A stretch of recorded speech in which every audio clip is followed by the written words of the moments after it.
Et si on part dans le dur, donc cette question statutaire, est-ce qu'elle fait partie des préoccupations de votre association? Alors oui, effectivement, elle fait partie, elle revient régulièrement sur la table, mais pas pour des raisons financières.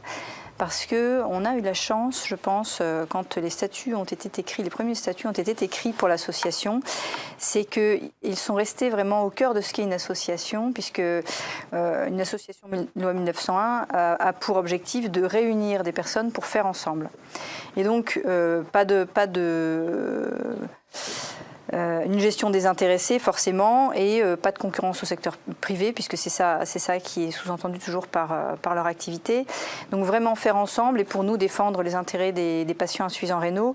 Et finalement l'ensemble des projets doivent correspondre à l'objet associatif puisque les statuts comportent forcément, et c'est le cœur de la chose, un objet associatif. Et puis après sont proposés à un CA dans le cadre d'un projet associatif et sont éventuellement validés. Ça n'empêche donc pas les associations d'avoir une activité commerciale. C'est pas à mentionner, on peut tout à fait avoir une activité commerciale, c'est une question de proportion à partir du moment où la gestion est désintéressée et où on ne va pas concurrencer le secteur public. Pour France 1, on ne s'en prive pas, ça fait partie de nos ressources. Ça ne peut pas être l'unique ressource, justement, parce que ça doit être désintéressé, mais ça fait partie de nos ressources, au même titre qu'une association, on va dire, culturelle peut organiser un événement, ouvrir une buvette et vendre des tickets pour un spectacle. Ça fait partie des activités commerciales, ça doit correspondre à l'objet associatif, être un projet parmi d'autres. C'est pas l'unique projet, n'est pas la vente. Voilà. Est-ce que vous avez quand même déjà réfléchi à l'opportunité de changer les statuts pour mieux correspondre à des attentes dans l'évolution de la réflexion des actions de l'association? Modifier nos statuts, oui, mais pas par rapport aux actions de l'association.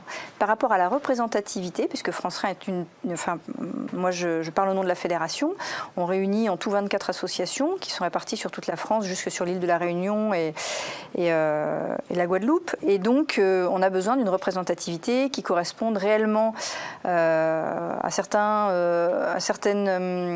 quantités d'actions plus qu'à certains types d'actions, et aussi à une certaine implication des bénévoles qui sont pas toujours homogènes, on va dire. Nous, on est régionalisé, donc, mais on est aussi départementalisé. Certaines régions ont des départements avec des associations départementales. Et donc, pour nous, c'était plus ça. Et à savoir qu'effectivement, certaines de nos actions qui descendent en cascade sur les régions et sur les départements pourraient être représentées un peu différemment. Et les enjeux et l'apport dans l'autre sens du terrain vers la fédération peuvent faire l'objet d'une modification de statut, oui. Mais pas par rapport aux projets qui sont mis en œuvre au sein de la fédération et encore moins par rapport aux projets qu'on va dire commerciaux. Quand vous parlez des apports financiers notamment entre les associations et la fédération?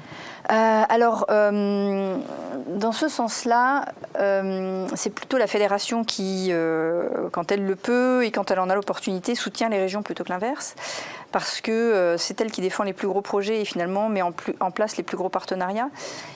Forcément, c'est elle qui fait rentrer le plus d'argent, c'est elle aussi qui en dépense le plus. Et quand ce sont des actions qui ont un impact national avec des régions et des départements, il arrive effectivement qu'on soutienne les autres entités qui sont toutes juridiquement indépendantes, ce sont toutes des associations à part entière, afin de soutenir une action qui est en fait décidée par la locomotive qui est la fédération. Mais on va la soutenir à travers un don ou une facturation, puisque les deux sont possibles, puisqu'on peut avoir une activité commerciale. Et donc, en tant que fédération, quelle est la principale question? Comment vous abordez la stratégie financière, justement la stratégie de recherche de financement? Est-ce que vous sentez qu'elle évolue ces dernières années avec des nouvelles pratiques, des nouvelles opportunités? Alors oui, elle a beaucoup évolué. Elle était essentiellement dépendante avant des dons, des legs et naturellement des adhésions, ce qui est quand même le principal des associations, surtout quand elles ont la RUP comme nous. Ça a changé parce que finalement, l'objet associatif de France 1 est avant tout d'apporter, de soutenir les patients, et notamment à travers certains projets qui peuvent être des projets de prévention, mais aussi des projets pédagogiques, des projets d'information. Et ce sont ces projets-là qui, à la fois, coûtent de l'argent, mais qui en rapportent également. Donc finalement, ces projets dont on va auxquels on va ouvrir certaines collaborations au sein de ces projets-là. On va aussi, pour certains d'entre eux, permettre l'entrée de publicité, ou par exemple notre magazine qui est un trimestriel, comprend un peu de publicité, dans une certaine mesure parce qu'il y a la commission paritaire, mais cette publicité est destinée à être facturée, donc c'est une activité commerciale. Et cet aspect-là, des choses a beaucoup changé. On a beaucoup de partenaires qui viennent proposer des projets ou une participation dans nos projets, et à ce moment-là, effectivement, il y a une forme de facturation qui n'est pas du tout masquée. Hein. Elle est clairement établie. Ou alors, on propose aussi du conseil, ce qui fait partie aussi des projets. Apporter, collaborer avec les professionnels de santé, dont font partie les industriels, fait partie du conseil et de quelque chose qu'on peut facturer également. Et ça a beaucoup, beaucoup changé. Oui. Et vous avez l'impression que dans les échanges que vous pouvez avoir avec d'autres associations, que ça se développe aussi pas mal globalement, où il y a encore beaucoup d'associations qui se limitent, entre guillemets, aux dons Alors, je crois qu'il y en a encore qui se limitent beaucoup, et je crois même qu'il y a encore beaucoup de partenaires qui n'ont pas compris comment on travaille avec une association. Donc, quand ils s'adressent à nous, on leur explique un petit peu dans quelle mesure, quelles sont les interactions possibles, où est-ce que le don va être possible, où est-ce que ça ne va pas être possible, quels genres de collaborations sont possibles. Il ne s'agit pas de pervertir ni notre projet associatif, ni nos projets pour un industriel ou pour un professionnel de santé. On doit avoir une idée claire de là où on veut aller, avoir un comité scientifique, avoir un board de patients, avoir décidé vraiment de l'orientation du projet avant de faire intervenir soit l'industriel, soit des professionnels extérieurs, et se dire que oui, ils vont apporter quelque chose, peut-être une autre vision des choses, mais que notre projet doit rester avant tout celui de l'association. Oui, donc il y a encore une acculturation à la fois des associatifs et des partenaires sur cette question-là. Et si je prends la question de l'agrément qui est aussi au cœur de notre webinaire aujourd'hui, vous avez l'agrément, vous vous êtes posé la question, où est-ce que vous en êtes? Alors, on l'a depuis longtemps. Je ne sais plus vous dire quand, je crois dans les années 90. Et certaines associations en région l'avaient aussi. Maintenant, c'est essentiellement la fédération qui le porte, puisqu'en fait, on peut accorder, on va dire en cascade, l'agrément à nos régions. C'est un gros travail. Au moins de renouveler l'agrément pour nous, parce qu'on a quand même 250 représentants des usagers, donc on est obligé de collecter l'ensemble des données de leur action pour pouvoir redemander notre agrément, donner du sens à leur action et vérifier qu'effectivement c'est conforme à notre projet, mais également c'est conforme à ce qui est demandé à des représentants des usagers. Et ça, c'est un travail assez important, et je me demande dans quelle mesure la quantité de travail que ça demande ne prive pas certaines associations d'y faire appel, en fait, de nourrir ce projet-là. Parce que ça demande un travail qui est quand même long, technique, et pour un bénévole, ça peut être douloureux, je pense. Oui. On en parlera avec Catherine Vergely. Après, il y a en plus, c'est l'introduction que je ferai avec Catherine, quelquefois des incompréhensions sur les blocages en termes de financement que l'agrément peut Effectivement, l'agrément, comme également d'ailleurs la présence au sein de France Asso Santé, nécessite d'avoir un financement qui montre qu'il est désintéressé. C'est-à-dire qu'on ne doit pas dépendre que des partenariats.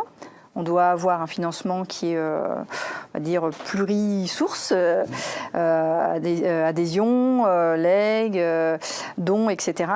Mais aussi des partenariats, on peut dans une certaine mesure, et que ces partenariats entre eux montrent un désintérêt. On ne peut pas être plus affilié ou manifestement plus affilié à quelqu'un, il faut pouvoir montrer qu'on est indépendant. Voilà. Ça reste le cœur de l'action. Pour nous, d'ailleurs, c'est au point qu'il y a certaines industries avec lesquelles on ne travaille pas, volontairement et par choix, parce que les valeurs, parce que le projet ou la façon de travailler ne correspondent pas à ce qu'on veut faire au sein de l'association. Et donc, il faut savoir aussi dire non. Je pense que pour rester droit dans ses bottes et pouvoir avoir un financement comme ça bien équilibré, il faut savoir dire non. Et les associations membres de la fédération ont compris cette dynamique-là ? Pas tous. Et ça a fait l'objet de formation, en fait. C'est quelque chose que en fait, la culture associative, elle est profondément désintéressée. Et le fait qu'il y ait une activité commerciale a perturbé certaines d'entre elles. Elles ont eu besoin de comprendre dans quelle mesure cette activité commerciale ne pervertissait pas vraiment notre objet associatif, dans quelle mesure on fait appel à des partenaires, comment on fait appel à eux, et à quels partenaires on peut faire appel aussi. Même pour les associations régionales, on peut faire appel au boulanger du coin pour pour lui proposer de ramener quelques croissants, etc. Ça fait partie des partenariats locaux qui sont tout à fait faisables. Ils ont besoin de le comprendre et de se l'approprier pour gérer des événements qui vont être des événements de dépistage ou d'information patient, par exemple.